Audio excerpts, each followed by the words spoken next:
नमस्कार दोस्तों, स्वागत है आपके अपने यूट्यूब चैनल स्टडी पॉइंट 11 में। दोस्तों, करेंट अफेयर्स की सीरीज को आगे बढ़ाते हुए आज के इस वीडियो में हम बात करने वाले हैं 25 दिसंबर 2021 के मोस्ट इम्पॉर्टेंट करेंट अफेयर्स को। काफ़ी इम्पोर्टेंट वीडियो है, तो वीडियो को ध्यान से देखिएगा। सभी महत्वपूर्ण करेंट अफेयर्स जो हैं आज के इस वीडियो में हम लोग डिस्कस करने वाले हैं। दोस्तों, अगर आपको PDF लेना है तो आप टेलीग्राम ग्रुप से जुड़ जाइए, जहां आपको PDF दिया जाएगा। तो चलिए फ्रेंड, बिना वक्त गंवाए शुरू करते हैं आज के लेक्चर को। ये देखते हैं आज के पहले प्रश्न को। भोपाल मध्य प्रदेश में आयोजित सीनियर पुरुष की राष्ट्रीय बिलियर्ड्स चैंपियनशिप 2021 किसने जीत ली है? तो दोस्तों याद रखिएगा, सीनियर पुरुष की राष्ट्रीय बिलियर्ड्स चैंपियनशिप 2021 जीत लिया है पंकज अडवाणी ने। अच्छा दोस्तों, आपको याद है पंकज अडवाणी किस राज्य से संबंधित है? तो याद रखिएगा दोस्तों, ये महाराष्ट्र राज्य से संबंधित है पंकज अडवाणी। अब आइए इस प्रश्न को डिटेल्स में जान लेते हैं।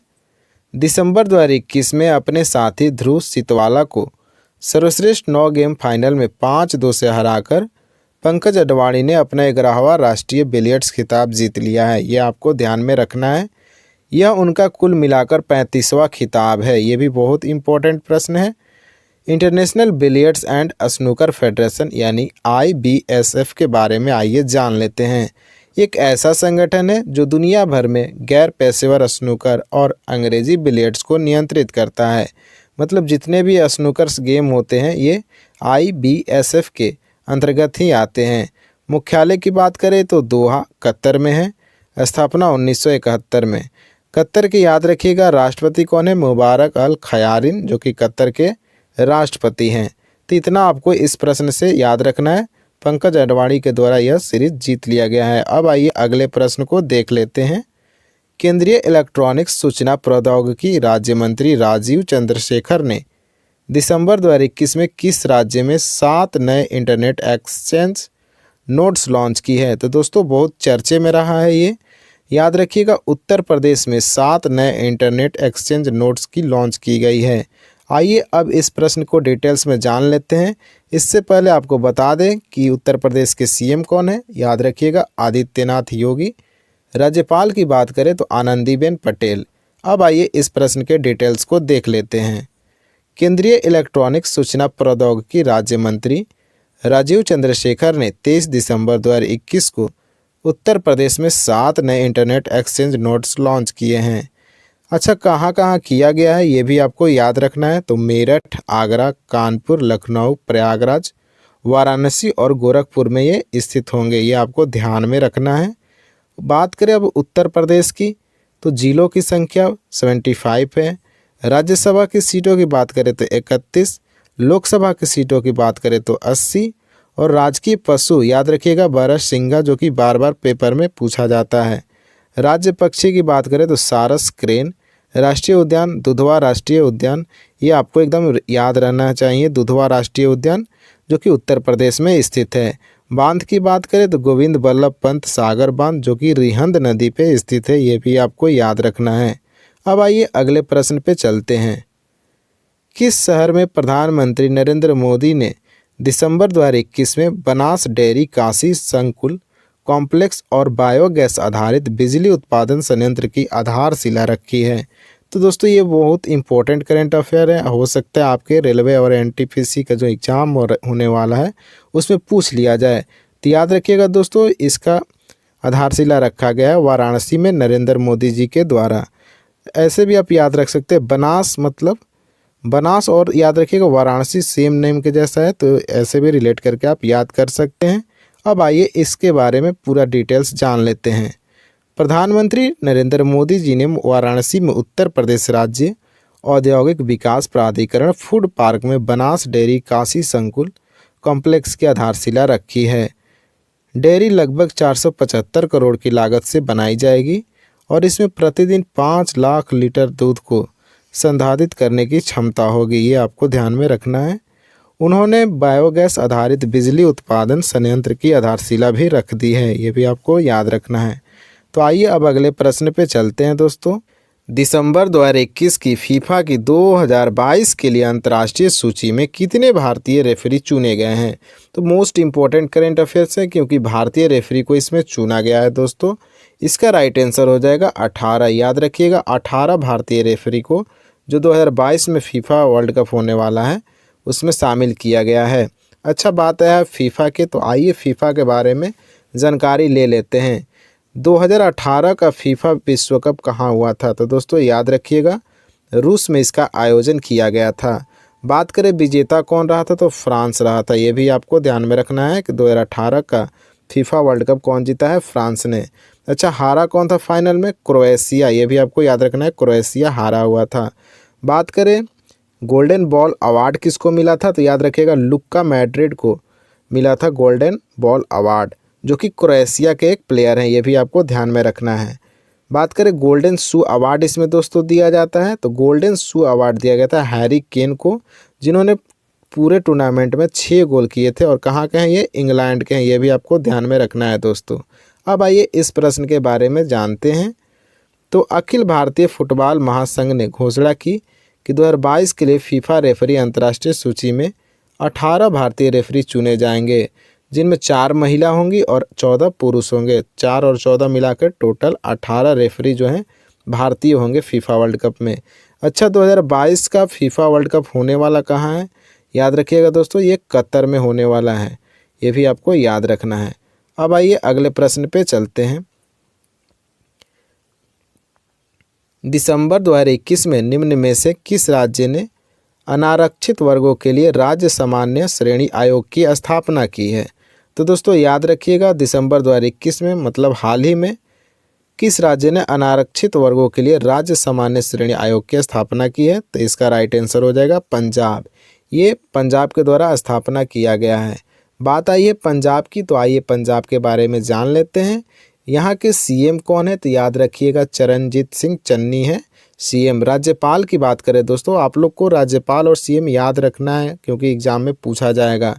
तो याद रखिएगा बनवारी लाल पुरोहित यहाँ के राज्यपाल हैं। ये भी आपको ध्यान में रखना है। अब आइए इस प्रश्न को डिटेल्स में देख लेते हैं। तो पंजाब से कुछ इंपॉर्टेंट फैक्ट है, उसको पहले देखते हैं। तो जिलों की संख्या की बात करें तो 23 है। प्रमुख क्षेत्रीय त्यौहार यहाँ कौन कौन से त्यौहार मनाए जाते हैं उसको देख लेते हैं। लोहड़ी, होला मोहल्ला, वैसाखी, गुरु नानक जयंती और राखी वैसाखी, ये महत्वपूर्ण यहाँ के त्यौहार हैं। प्रमुख कला के बात करें तो भांगड़ा, गिद्धा, झूमर, लुड्डी, धमाल, जागो, किकली, गतका, ये आपको ध्यान में रखना है, ये कला है पंजाब की। राजकीय पशु की बात करें तो ब्लैक बक यहाँ के राजकीय पशु है। राजकीय पक्षी बाज, ये भी आपको याद रखना है। राजकीय फूल लिलियम कैंडिडियम। और रामसर साइट में कौन कौन शामिल हुआ? तो याद रखिएगा हरिके वेटलैंड और कांजिली वेटलैंड और रोपड़, ये आपको याद रखना है दोस्तों। तो मोस्ट इम्पोर्टेंट है, आपको पीडीएफ दिया जाएगा, पीडीएफ को आप पढ़ सकते हैं और याद कर सकते हो वहाँ से भी। अब आइए अगले प्रश्न को देखते हैं।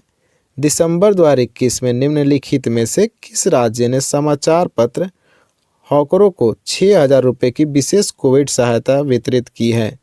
तो दोस्तों याद रखिएगा 6,000 रुपये दिया गया है समाचार पत्र हॉकरों, जो हमारे घरों पे समाचार पेपर को लेकर आते हैं, उनको किस राज्य के द्वारा 6,000 रुपया दिया जा रहा है कोविड सहायता के रूप में?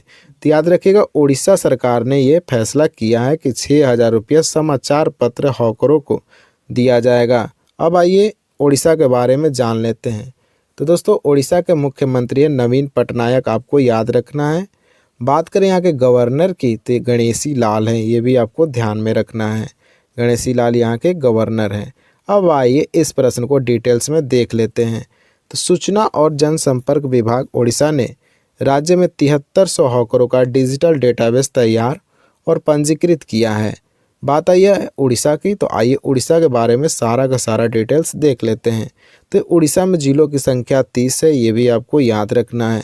प्रमुख क्षेत्रीय त्यौहार की बात करें तो दुर्गा पूजा, सरस्वती पूजा, डोला पूर्णिमा, नुआखाई, शीतला षष्ठी, रथ यात्रा, ये महत्वपूर्ण त्यौहार हैं उड़ीसा के।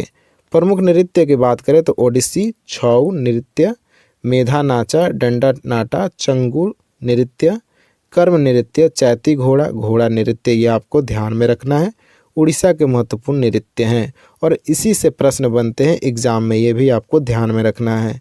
भौगोलिक संकेत की बात करें तो कोटपाड़ हथकरघा कपड़ा, उड़ीसा इक्कत, कोणार्क पत्थर की नक्काशी और पट्टाचित्र, यहाँ के ये भौगोलिक संकेत हैं। बात करें राजकीय पशु के तो याद रखिएगा सांभर और पक्षी भारतीय रोलर। अब आइए अगले प्रश्न पे चलते हैं। तो दिसंबर 2021 में निम्नलिखित में से किस देश ने कोविड-19 पर संयुक्त राष्ट्र खाद्य और कृषि संगठन यानी FAO के प्रयासों का समर्थन करने के लिए 10 मिलियन का योगदान दिया है? तो दोस्तों याद रखिएगा ये योगदान संयुक्त राज्य अमेरिका के द्वारा $10 मिलियन का दिया गया है। अब आइए इस प्रश्न के बारे में डिटेल्स में जान लेते हैं आखिर ये मामला है क्या। तो अमेरिका ने कोविड-19 प्रतिक्रिया प्रयासों पर UN खाद्य एजेंसी का समर्थन करने और मानव और पशु स्वास्थ्य के लिए खतरा पैदा करने वाले अन्य चुनौतियों का मुकाबला करने में मदद करने के लिए $10 मिलियन दिया। ये आपको ध्यान में रखना है किसके द्वारा दिया गया है? अमेरिका के द्वारा। बात आइए खाद्य और कृषि संगठन के, आइए इनके बारे में जान लेते हैं। तो 1945 में स्थापित एक अंतर सरकारी संगठन यह संयुक्त राष्ट्र की एक विशेष एजेंसी है जो भूख को हराने के लिए अंतर्राष्ट्रीय प्रयासों का नेतृत्व करती है। कौन? तो खाद्य और कृषि संगठन। कब स्थापना हुई थी? 1945। मोस्ट इम्पोर्टेंट है, आप लोग याद कर लीजिएगा। बात करें FAO के तो विश्व खाद्य कार्यक्रम ने नोबेल शांति पुरस्कार 2020 में जीता था। ये भी आपको याद रखना है कि 2020 का जो नोबेल शांति प्राइज होता है वो खाद्य और कृषि संगठन ने ही जीता था। बात करें इसका मुख्यालय तो रोम और इटली में है। रोम कहाँ है? इटली में। ये आपको ध्यान में रखना है दोस्तों। अब आइए अगले प्रश्न को देखते हैं। दिसंबर 2021 में निम्नलिखित में से किसने ऑस्ट्रेलियन ओपन 2022 में वाइल्ड कार्ड प्रविष्टि स्वीकार की है? तो दोस्तों याद रखिएगा ये एंडी मरे के द्वारा स्वीकार किया गया वाइल्ड कार्ड प्रविष्टि है, ये भी आपको ध्यान में रखना है। अब आइए इस प्रश्न को डिटेल्स में देख लेते हैं। तो 5 बार के ऑस्ट्रेलियन ओपन के उपविजेता एंडी मरे में वाइल्ड कार्ड एंट्री स्वीकार कर ली। बात करें एसोसिएशन ऑफ टेनिस प्रोफेशनल यानी ATP दिसंबर 2021 की रैंकिंग की, तो याद रखिएगा नोवाक जोकोविच फर्स्ट पे हैं, सेकंड डेनियल मेदवेदेव हैं और तृतीय पे अलेक्जेंडर ज्वेरेव हैं। ये भी आपको ध्यान रखना है रैंकिंग पे। नोवाक जोकोविच 1 नंबर पे हैं। अब आइए अगले प्रश्न को देखते हैं। दिसंबर 2021 में किसने क्रिकेट के सभी प्रारूपों से संन्यास लेने की घोषणा की है? तो दोस्तों हाल ही में हरभजन सिंह के द्वारा यह घोषणा कर दिया गया है कि अब वो क्रिकेट नहीं खेलेंगे, संन्यास लेने की घोषणा कर दी है। अब आइए इनके बारे में जान लेते हैं। अनुभवी स्पिनर हरभजन सिंह ने क्रिकेट के सभी प्रारूपों से संन्यास की घोषणा कर दी है। वह टेस्ट हैट्रिक लेने वाले पहले भारतीय गेंदबाज है। ये मोस्ट इम्पोर्टेंट करंट अफेयर्स है, आपको याद रखना। ये एग्जाम में पूछा भी गया है कि टेस्ट हैट्रिक लेने वाले पहले भारतीय गेंदबाज कौन है? तो याद रखिएगा हरभजन सिंह। वह अनिल कुंबले, कपिल देव और आर अश्विन के बाद देश के चौथे सबसे ज़्यादा विकेट यानी 417 विकेट लेने वाले गेंदबाज भी हैं, ये भी आपको ध्यान में रखना है। उन्होंने 1998 में ऑस्ट्रेलिया के खिलाफ एक दिवसीय मैच में टीम के लिए पदार्पण किया और भारत की विजयी वर्ल्ड T20 टीम का हिस्सा भी थे। अच्छा, ये कब भारत जीता था ये भी आपको याद रखिएगा, 2007 में वर्ल्ड T20 कप जीता था भारत। अब आइए अगले प्रश्न को देख लेते हैं।